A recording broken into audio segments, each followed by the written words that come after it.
Story 1. Dermatillomania. I shredded my cuticles and lips. I think I subconsciously believed things would be better if I could make myself flawless. Unfortunately, I am almost 50 and still do it. It is soothing and stressful at the same time. It feels like everything will be okay once my lips are smooth. Lip balm stops me for a while but makes it worse long term because it makes my lip skin easier to remove. Story 2.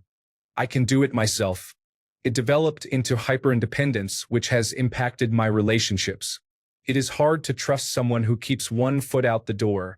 Story 3. Retreating to my room and hiding in fictional worlds, such as video games and reading, instead of expressing my emotions caused by emotional childhood neglect.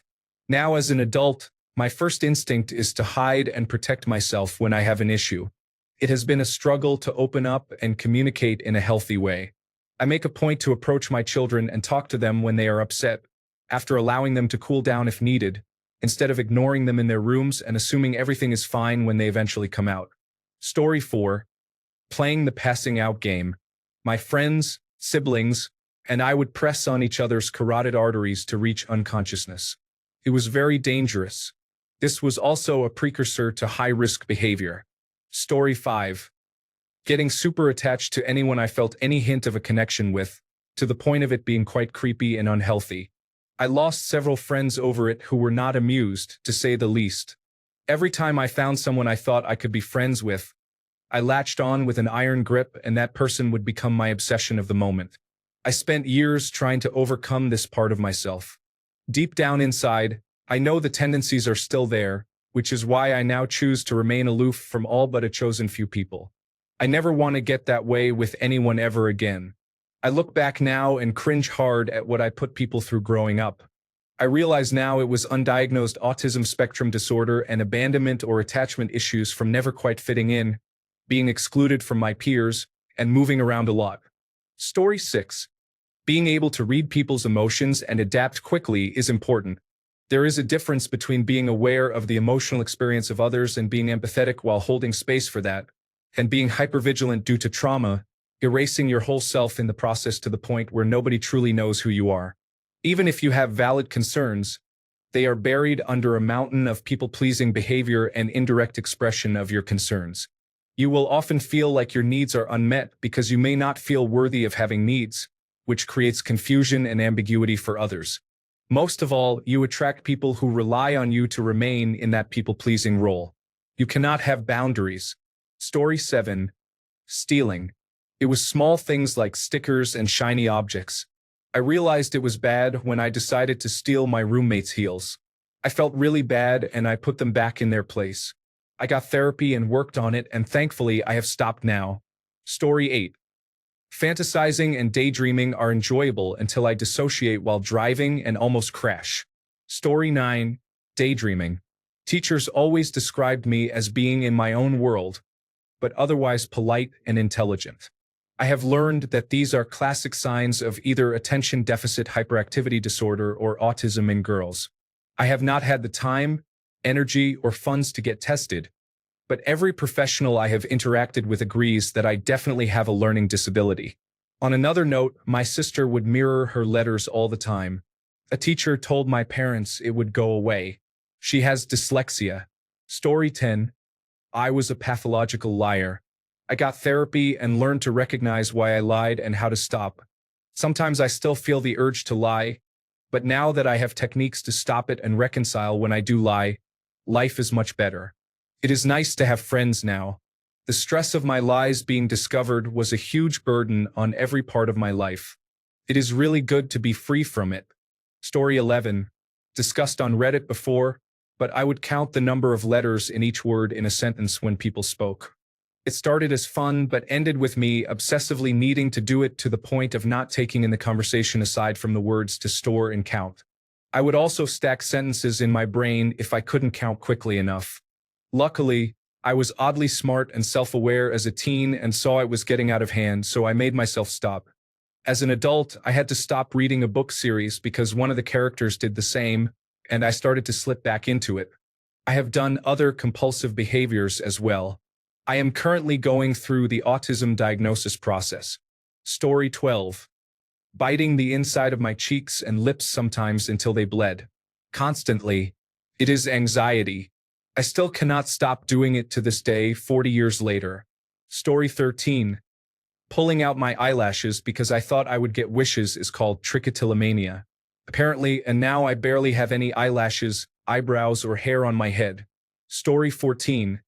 Attention seeking and approval needing. I did not realize how much I was relying on the validation of other people. When I saw it, I embarked on the famous self-love journey, and now I feel so much better about myself. Story 15. Skipping class and getting away with it.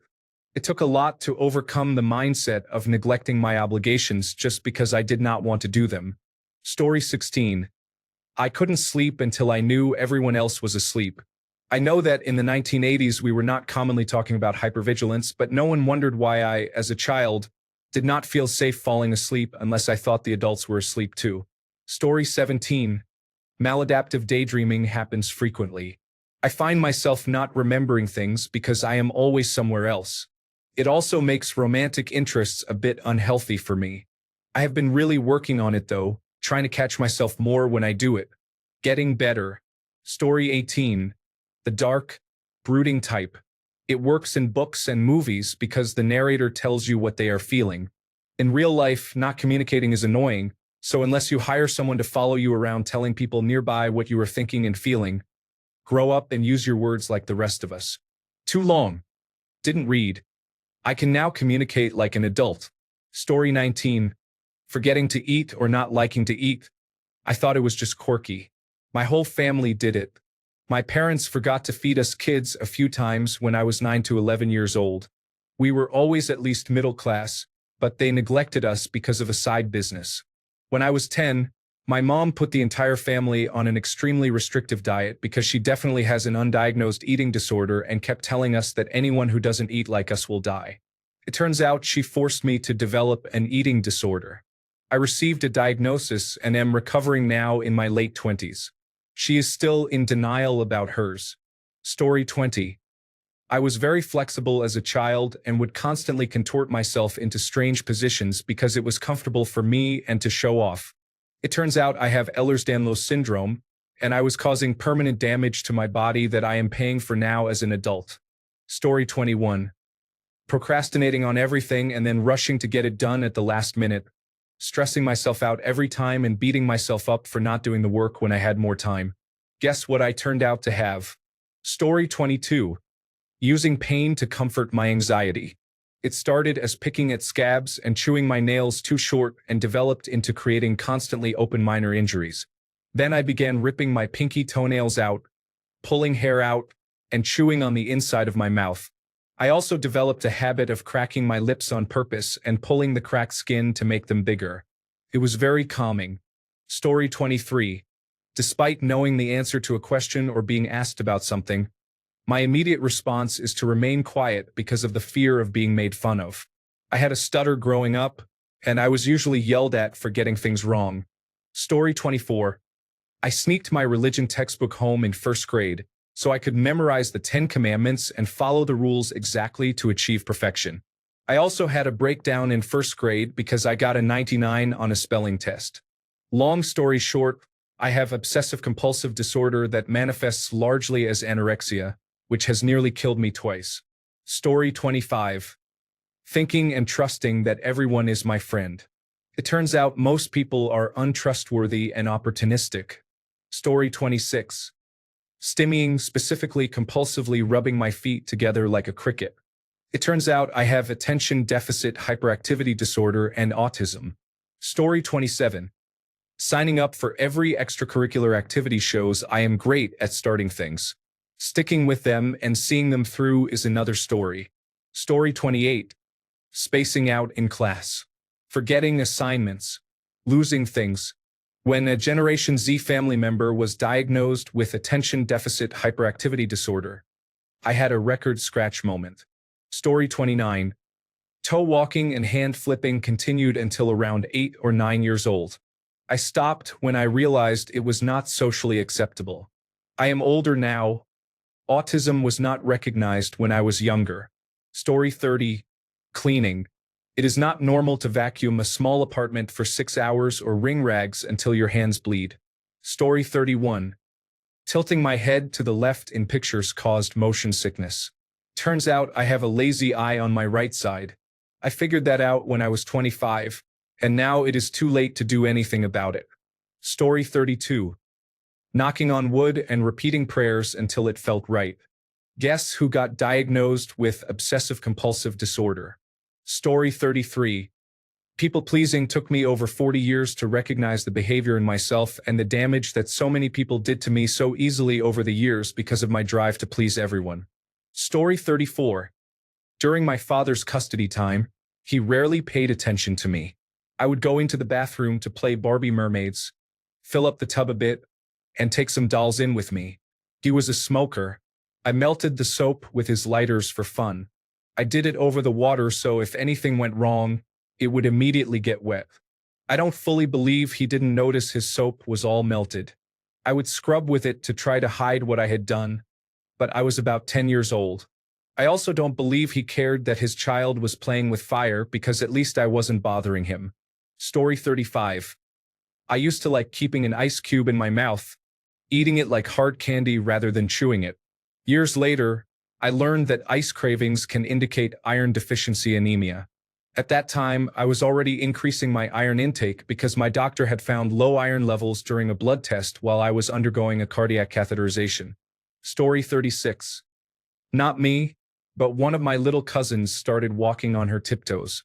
Her mom did not correct it in time, and now to fix it, she has to wear a leg brace. She is also starting to be made fun of for it. Story 37. Dissociation. Many people saw it as a positive, believing that I was always living in the moment and did not let anything affect me. Took some time to resolve those issues later. Story 38. Learning to shut off all my emotions. I get it was to get through childhood, but I kept doing it well into adulthood. I was a red flag just waving in the breeze. Story 39. Interrupting people. I grew up in a family where you had to interrupt and talk loudly to be heard. It is a habit I have spent a lifetime trying to break. Story 40. Using food as an escape constantly. Eventually, that escapism evolved into drug and alcohol addiction. Story 41. Literally biting my nails until they bled or got infections. It was very bad. It turned out to be anxiety caused by trauma-based episodic amnesia, meaning I knew something was wrong but could not remember or explain why. 6 months after moving out of my parents' house, I suddenly stopped biting my nails. It took nearly 8 years to make the connection and a few more years to remember enough. I still do not have full memories, but I have enough to know that my childhood was full of glaring red flags that no adult noticed, and the few who did never follow through with caring for me. Story 42. I picked my eyebrow hairs and eyelashes and dissociated frequently. I was finally diagnosed with obsessive-compulsive disorder in my 20s. Story 43. Stepping over the cracks in a sidewalk. 43 years later, I still cannot do it. I will take a super wide step. Story 44. I obsessively collected my trash in my desk at school in 7th grade. I must have been going through some difficult times. It was like hoarder level. Every time I had my lunch, I would store my garbage in my desk and be absolutely devastated if any of it went in the actual trash. Luckily, I came out the other side. However, collecting other things like Beanie Babies started taking up my time. Story 45. Drinking a lot of coffee to complete homework. I eventually came to rely on other substances to accomplish tasks. Story 46. Superstitious and paranoid behavior atypical for my age, such as, I'm going to tap on this table 3 times again just in case. I'm not going to use that phrase because God is always listening. This will jinx me. People are after me, they want to kill me, and the universe is sending me signs that bad things are going to happen. Looking back after everything, it was definitely a sign I was developing obsessive-compulsive disorder. It gradually started to become more frequent, to the point that my whole life revolved around these obsessions. Story 47. Super scared and careful climbing or going down steep hills. It turns out it is because I was dislocating and subluxating multiple joints while doing so, making me feel unstable and unsafe. Story 48. Leaving the room in the middle of a conversation. Technically, I still do this, especially if the people I am talking to are not directly addressing me. However, after being with my current boyfriend for 7 years and having many heartfelt conversations, I have come to realize that the reason I do this is not because I am bored, but typically because in my teens, if a conversation went on too long, it usually resulted in a fight of some kind. Common fights included physical altercations. I am not sure how to explain it, but I think I picked up on some kind of tonal change or vibe just before the yelling started, so I would leave before I got dragged into it. The problem is that when people are debating, it gives me a similar vibe, so I still leave even though a fight is not about to happen. Another reason is disappearing for long periods without telling anyone. My mother did not care about where I went or what I was doing, so when I started dating someone who did care, it became a sore spot for a while. Story 49. There is a video of me at about 18 months old at a cookout. I am wearing a little pink dress and running around with a baseball. At one point, I trip and faceplant into the ground. You can hear all the dads in the background gasp. They have kids and know what a screaming toddler sounds like. Then my dad's voice rises above them all, telling them to watch this. My little toddler self gets up, grabs the ball I dropped, and takes off running again. Guess who, over 40 years later, still doesn't know how to run to someone else for help? I want to state that my dad was amazing and would have picked me up and hugged me. I have just never been the kind to seek out help, even as a toddler. Story 50. Every strange habit I had as a child turned out to be related to trauma and autism. Complex post-traumatic stress disorder and autism spectrum disorder with attention deficit hyperactivity disorder were officially diagnosed in my late 30s. Story 51. Reading nonstop, having to read in class to be able to pay attention, physically not being able to do a task I desperately wanted to complete, becoming very irritated or even angry when told to do something I was already doing. Story 52. Picking on other children so it would not happen to me. Teach your children to speak up against that and not to do it. Story 53. Holding my breath when getting up from a horizontal position, especially when my legs were raised beforehand, likely deprived my brain of oxygen. This probably did not make me smarter. Besides causing my mother great worry, I once fell down the stairs after doing this. Fortunately, I managed to protect my head during the fall. This habit led me to seek various kinds of intense experiences. I still do it occasionally. There is something about the familiar white noise sound that signals losing all sense of reality and control of the body after standing up from the sofa. Story 54. For some reason, when I was 9, I would put needles in my skin and said it was to practice going to the doctor. When I was 13, I developed an addiction to self-harm that lasted into my late 20s. Story 55. I would just disappear at any gathering to be found in a corner reading. I would focus so much on the reading that I wouldn't hear people talking to me. It turns out I have severe attention deficit hyperactivity disorder. Everyone thought it was cute when I was a kid. Such a good reader. Now they get mad. I haven't changed, and I'm still just trying my best. I wish I could get away with that again. Story 56. Not harmless, but biting my nails. It started in 3rd grade when my parents divorced, and now I am 25 and chew my fingers almost to the point of bleeding every day. Story 57. Playing mental games with numbers and letters. For example, with license plates, if there were 4 numbers, I had to use all the numbers to get the biggest number. Let's say 4686. 8 is the biggest, and in my brain, 6 divided by 6 is 1, and 8 minus 6 is 2. 2 times 1 is 2, times 4 is 8. I gradually added more rules, like only using each number once and other rules. I don't even like math. I failed my way through math as a kid. I also see how many words I can create out of one word on a label or something I see. If I'm talking to someone, I usually try to keep track of their personal common phrase and see how often they say it. I do the same while reading as well. Maybe it's all related to attention deficit hyperactivity disorder or compulsive behavior because I do it as a comfort sometimes. Story 58. Repeatedly counting to 100 every night as I lay in bed so I would not throw up. I was diagnosed with obsessive-compulsive disorder about 10 years later. Story 59. I would either hyperfocus or not focus at all and could not remember things that people told me. It did not matter how many times they emphasized it. If I did not have a way to remind myself, then it did not exist. I also could not find my stuff to take notes half the time, so it was a losing battle no matter what I did. In other news, I started an attention deficit hyperactivity disorder medication last week just to see how it works while we wait for an evaluation. Plus, it should help with sleep. I still cannot fall asleep in under 3 hours, but it is much easier to focus on things. Edit. I realized I was wrong. The bigger thing was that I always wanted to play the dad or the dog when my cousins played house. Guess who is transgender and a furry? Story 60. Doing things people told me to do, telling stories that I now think are quite disturbing. I am surprised I turned out quite normal. Really? Story 61. Talking loudly and quickly. The reason was that I am the youngest brother, so I had to assert myself to be heard. It took until about age 25 to realize and correct my behavior. Story 62. Plucking hairs off the top of my head so I could put the hair root between my teeth and lips. Anxiety manifests in strange ways.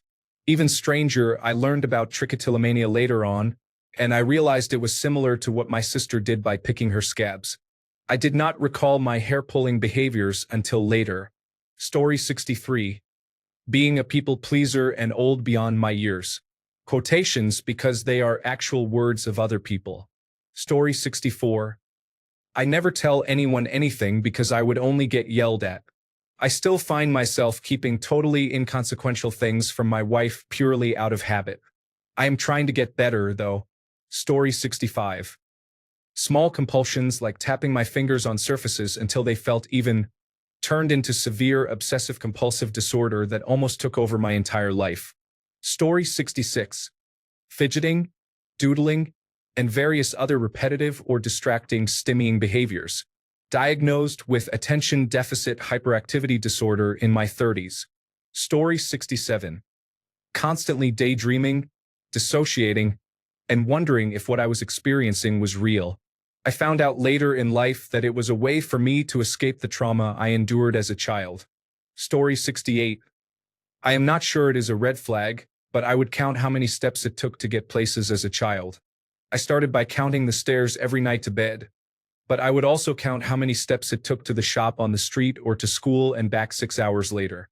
I am actually grateful for phones and doom scrolling because most times it is out of mind when I walk these days. Story 69.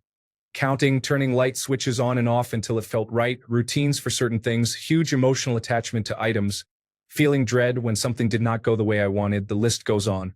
Obsessive-compulsive disorder. I definitely had undiagnosed obsessive-compulsive disorder.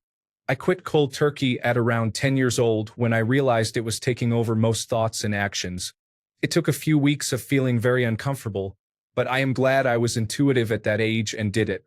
Now I only feel it occasionally when I am intensely cleaning the house. Story 70. Chat rooms and internet forums. My first one was the official Funimation Dragon Ball Z chat room. It led to me becoming more socially withdrawn in real life and excessively online. Story 71. Wearing my hair in a ponytail all the time. I am in my 30s now and am realizing just how much of my hairline I have lost. Story 72. I do not like to touch money because it is dirty. My mother thought it was funny. It was not funny. I have struggled with obsessive-compulsive disorder for 30 years now. Story 73. Taking things apart. Picking at things that stuck out until they broke. Just basically destroying random stuff. It was technically all unimportant items, so I rarely got in trouble for it, but it was stuff that was important to me, and I could not stop myself. I would break something I liked and wanted to keep, and then think, why did I do that? Without having an answer. I did not get diagnosed with attention deficit hyperactivity disorder until I was almost 30. By then, my life was already ruined. Story 74. Hyperfixating on a time because the numbers form a nice pattern to the extent that you find yourself haunted by that time later in life because you have a way of glancing at the clock at exactly that time. Story 75. Being a picky eater, I would literally not eat for days rather than eat food I did not like. I got yelled at, grounded, and spanked about it. I have avoidant restrictive food intake disorder. I also have a severe phobia of vomiting that became so bad a few years ago that I ended up underweight and malnourished, with lasting health effects I am still recovering from 5 years later. The phobia worsened significantly due to the trauma of being forced to eat food I hated or that caused me to throw up or have allergic reactions, which my parents did not believe. They said I was just being picky. I am autistic and have attention deficit hyperactivity disorder. However, I was always told that girls do not have these conditions, so my parents never sought a diagnosis. I spent years being told I was lazy, not living up to my potential, and too emotional. Essentially, my entire childhood was a giant red flag. Story 76. Washing my hands excessively. My parents did not allow me to use disinfectant because my skin was already damaged. I am still doing it, but now I use both soap and disinfectant. Story 77. At some point when I was a child, I started looking in mirrors when I cried, and I do not remember why. Years later, every time I am crying, I automatically go to a mirror and stare at myself without thinking about it. It is like a reflex. I stare until I stop crying. What is wrong with me? Is this some sort of grounding technique I developed at an early age? Story 78. I daydream a lot, so much that I already have another life in my daydream. A house, friends, a partner, and pets. Story 79. I have bitten my fingernails to bloody stumps for as long as I can remember. Family members estimate I started at age 3 or 4. I remember my mother trying to get me to stop around age 5. I could not stop. Turns out I was raised in extreme emotional abuse, and as a child, I had no other way to cope. The good news is, for the first time in my life, I have stopped. Better living through chemistry.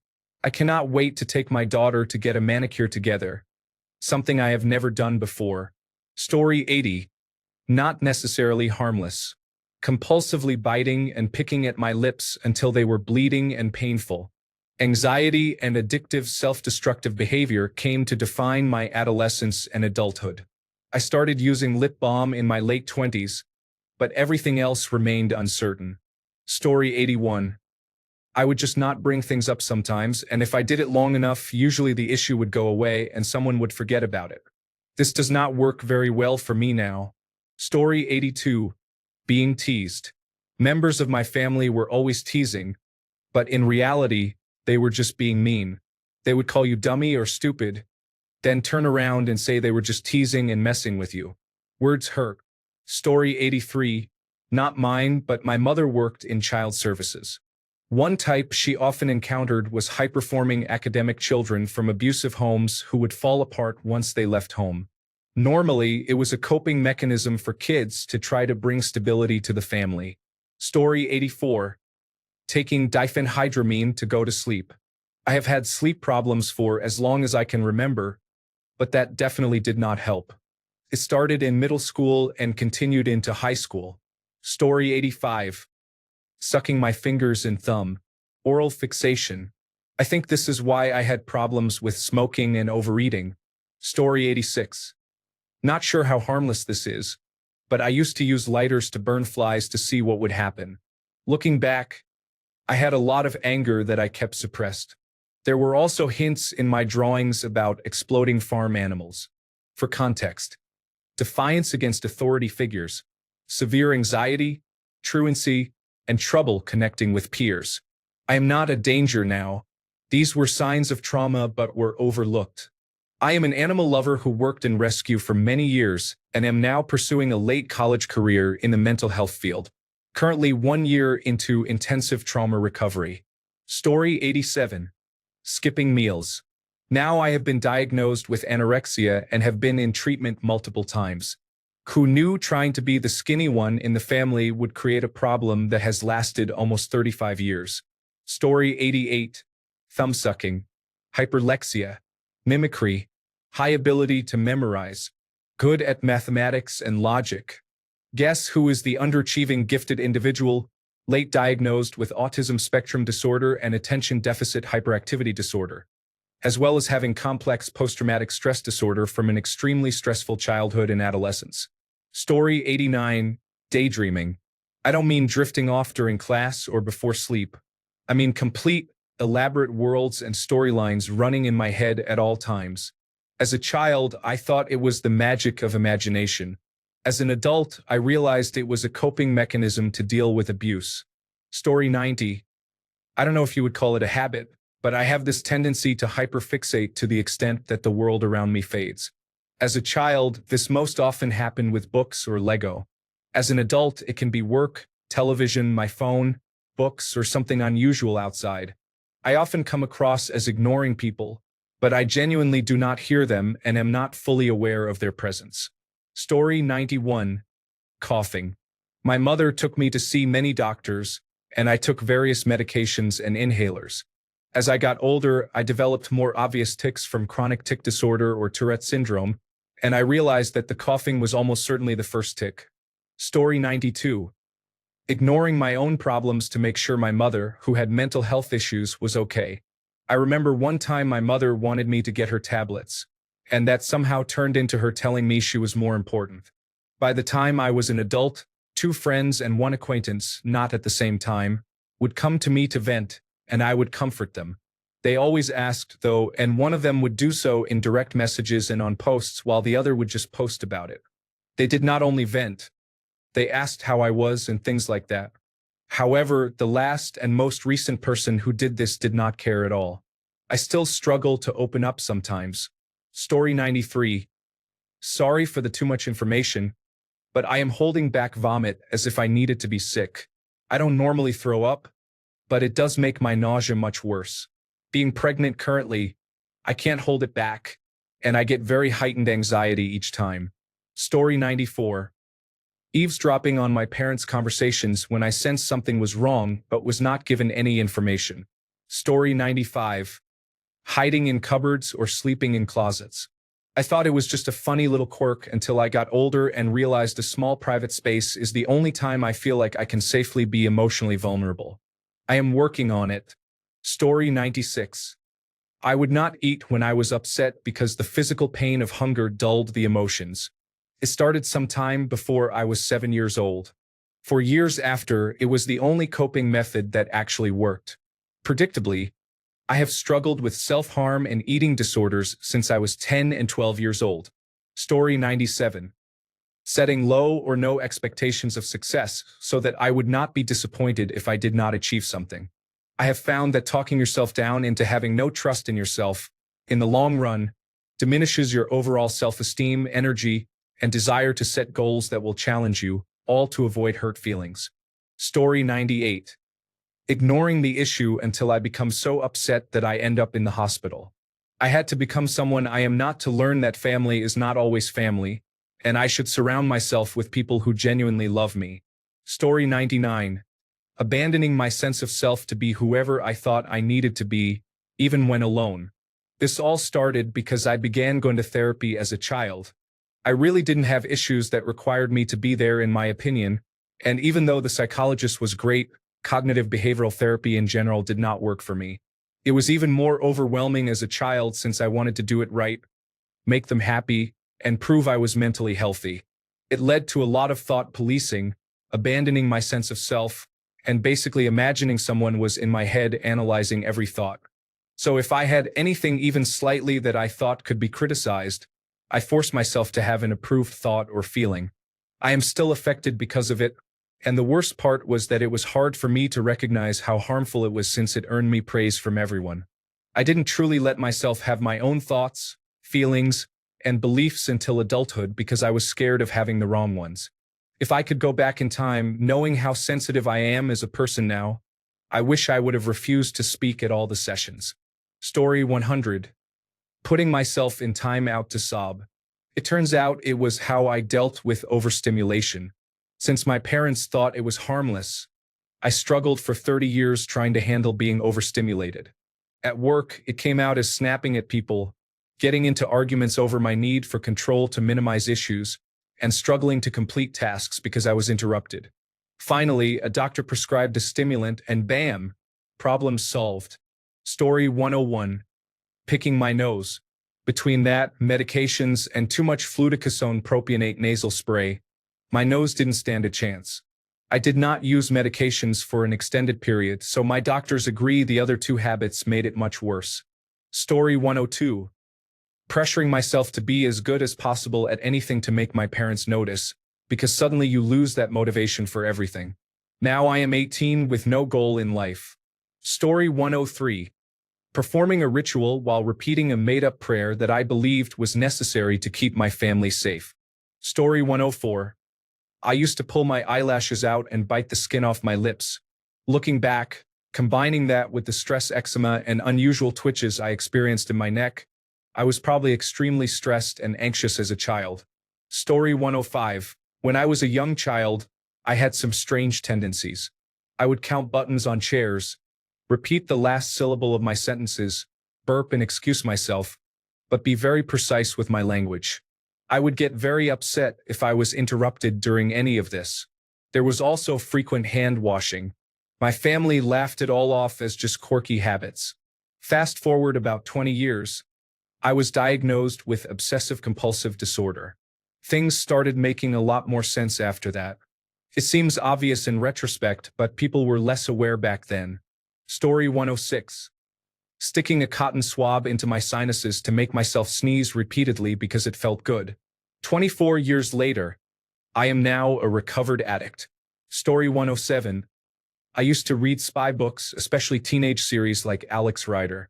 I was obsessed with being selected as a kid spy and believed that finding information without asking questions was a great way to be recognized for selection.